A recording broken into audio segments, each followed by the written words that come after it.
back to Code HPIT, and this is today's V-Purple question, Fibonacci-like sequence. ठीक है, काफ़ी easy question है, बहुत इजी क्वेश्चन है.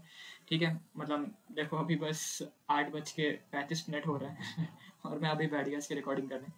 Anyways, so see, the question is Vijay observed some properties by examining the Fibonacci-like sequence. One of his observation is related to the fifth term, and यहाँ पे basically sixth लिखाना चाहिए था, sixth term and the sum of first six term the sequence. He told his friend that given the sixth term of the sequence and the sum of first six terms of the sequence, it is possible to generate the sixth term of the sequence in reverse. For example, देखो question में क्या होगा कि तुम्हें sixth term और sum of all the first six term दे दिया जाएगा. For example, sixth term is 5 and the sum of all the first six term is 12. तो हमें क्या करना है, हमें Fibonacci like sequence को जनरेट करना है, that too in reverse order. ठीक है, जैसे कि देखो 5 plus 3 plus 2 plus 1 plus 1 plus 0 gives you 12 and the sixth term is 5. So these are the things which will be given to you and you have to generate the Fibonacci series in reverse order. ठीक है, काफी simple question है. इसके लिए देखो मैंने एक note photo type का कुछ बना रखा है. ये देखो ये मैंने खुद से लिखा है.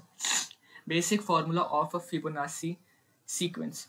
Let the first term be A and the second term be B. ठीक है, चलो हम मान लेते हैं कि पहला टर्म A है and the second term is B. So see, this is the first term written over here, A, then B. Then according to the basic formula of Fibonacci series, A plus B gives you the third term. Then B plus this term, okay, second term plus third term gives you the fourth term. So see, B plus B gives you A plus 2B. Similarly, third plus fourth term gives you the fifth term. So see, A plus B और A plus 2B को अगर add करोगे, then you will be getting 2A plus 3B. Similarly, fourth term plus fifth term gives you the sixth term. So if you will be adding these two terms, you will be getting 3A plus 5B. So in the question, they will be providing you the sixth term, that is, okay, see, 3A plus 5B will be given. So let us assume that it is E. Similarly, if you'll add all these terms, A plus B plus A plus B plus A plus 2B plus 2A plus 3B plus 3A plus 5B, then it will be equal to S. ठीक है, it will be, so that is what I have written. See, E is equals to 3A plus 5B. ये मेरा क्या है? This is my sixth term. Okay, sixth term will be provided in the question, तो मैं उसको represent कर रहा हूँ E से. So E equal to 3A plus 5B. Similarly, इन सभी terms का sum भी दिया होगा मुझे, तो मैं उसको S से represent कर रहा हूँ, capital S. So capital S is equals to, if you add all these numbers, you will be getting 8A plus 12B. So I have got two equations जहाँ पे मेरे को E की वैल्यू पता होगा और S का वैल्यू भी पता होगा. I just need to find A and B. ठीक है, so if I'll be solving these two equations, see, on solving equation 1 and 2, what we will be getting? On solving equation 1 and 2, we will be getting A is equals to 5 into S divided by 4 minus 3 into E, and B is equals to 2 into E minus 3 into S. ये S है, ठीक है, थोड़ा 5 जैसा लग रहा है, but ये S है, 3 into S divided by 4. So this is the expression which I got. देखा, ये जो मेरा Fibonacci series था, मैंने यहाँ से मैंने फर्स्ट और सेकंड टर्म के दो एक्सप्रेशन बना लिए. मैंने यहाँ पे दो एक्सप्रेशन बना लिया. मुझे S क्वेश्चन में दिया होगा sum of all the six terms, and E, what is E? It is a six term, ये भी मुझे दिया होगा. So based on this I can generate the value of, generate my first term and my second term.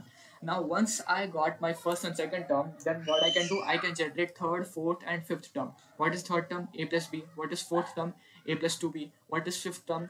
2A plus 3B. And what is my sixth term? It will be given. Six term दिया होगा. देखो, तो मेरे पास हो गया ना सब कुछ. ए का एक्सप्रेशन मैंने लिख दिया, बी का एक्सप्रेशन मैंने लिख दिया, और फिर एक बार मुझे ए और बी मिल गया, then I got my third term, fourth term and fifth term. Six term already given है, then I can print all those numbers. बस सिंपल सा. ठीक है, ये बेसिकली एक मैथमेटिकल टाइप का क्वेश्चन था, कुछ कोडिंग जैसा तो कुछ था नहीं इसमें आज के क्वेश्चन में.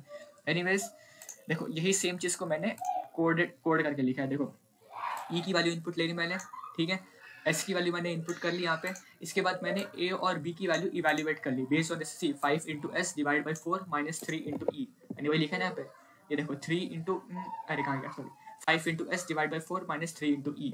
ये है मेरा ए का वैल्यू. उसी तरह 2 into E minus 3 into S by 4. See, 2 into E minus 3 into S by 4 gives my B value. अब एक बार मुझे ए और बी मिल गया, then I can generate. See, अब मुझे रिवर्स ऑर्डर में प्रिंट करना है, तो सबसे पहले मैंने, ये मेरा सिक्स्थ टर्म है, ये मेरा फिफ्थ टर्म है, ये मेरा क्या कहते हैं फोर्थ टर्म है, ये मेरा थर्ड, सेकंड. और हाँ, एक और बात है यहाँ पे कि हमें यहाँ पे इंट लिखना पड़ेगा. ठीक है, because based on this expression जो हमें वैल्यूज मिलेगी ए और बी की, वो एक फ्लोट वैल्यू होगी. That is why you have to write over here int also. ठीक है, तो ये मैंने लिख दिया इंट यहाँ पे. अब अगर इस कोड को तुम लोग लिखोगे वहाँ V-Propel के कंपाइलर पे, तो ये सक्सेसफुली सबमिट हो जाएगा. ये मैंने करके देखा है. ठीक है, so this is the complete code, ठीक है। इसमें इस वीडियो में सबसे इंपॉर्टेंट था ये एक्सप्लेनेशन, ठीक है। ये पूरा एक्सप्लेनेशन मैंने दे दिया है। तुम इस एक्सप्रेशन को सॉल्व करके ये तो वैल्यूज निकाल सकते हो खुद से भी, अगर तुम्हें मेरे ऊपर डाउट है तो, ठीक है। सो बस आज के वीडियो के लिए इतना ही, ठीक है। काफ़ी ईजी क्वेश्चन था ये। Anyways, thank you for watching.